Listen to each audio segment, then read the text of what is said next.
Hey everyone, so today I'm gonna be making the spaghetti squash pad thai. I'm really excited. It's one of my favorite recipes, but I'm going to make it and I'm gonna walk you guys through it, okay? So first you're gonna slice your spaghetti squash in half and then you're gonna clean out the seeds. You can see I've already done one. There's my seeds. I just take a spoon and scrape it all out. And then I'm gonna lay it on this pan. I'm gonna bake it on a 375-degree oven. It will go face down like you're gonna see. I'm gonna place these guys face down. 375, and it's going to bake for about 45 minutes until it's nice and tender and I can jam a knife through it and it just sinks in. So because I'm making a shrimp pad thai, I've prepped some shrimp. I'm gonna pre-cook those so I can just add them in at the last minute. So they are cleaned, tails removed, they're deveined, and they're ready to go.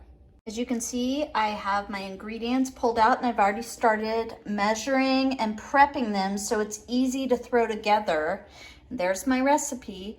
It's easy to throw together once I have everything prepped and ready. While my spaghetti squash is cooking, this is what I am doing is all the prep.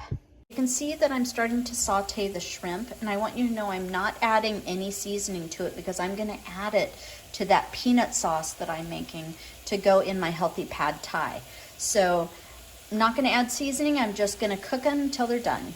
I also wanted to share, because I don't like to add extra sodium, I do unsalted dry roasted nuts, sodium-free rice wine vinegar, and then a low sodium soy sauce. So those are just things that I use just to keep it healthier. So the shrimp is just about done cooking, and I'm gonna place it in a bowl and set it aside as soon as it's finished. But to know that shrimp is done, it should be this nice pink color. So you notice all the shrimp has this really pretty pink color, and it is just about done.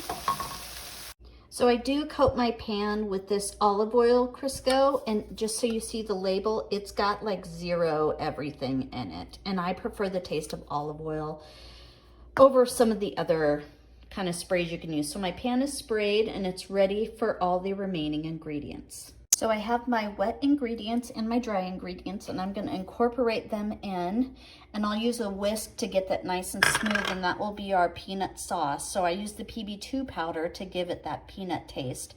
And PB2 powder is a little healthier for you. It's not full of sugar. So I'm gonna mix this up and set it aside, ready to incorporate into the spaghetti squash once it's done.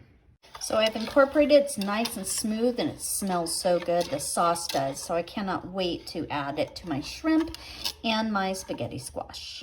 So here is the cooked spaghetti squash, just got it out of the oven. And spaghetti squash, they call it that because it looks like spaghetti. So you start to like kind of pull it away and you see it's kind of stringy like spaghetti. So I will get all of the spaghetti squash removed out of these, and I'm gonna place it in the pan and start cooking.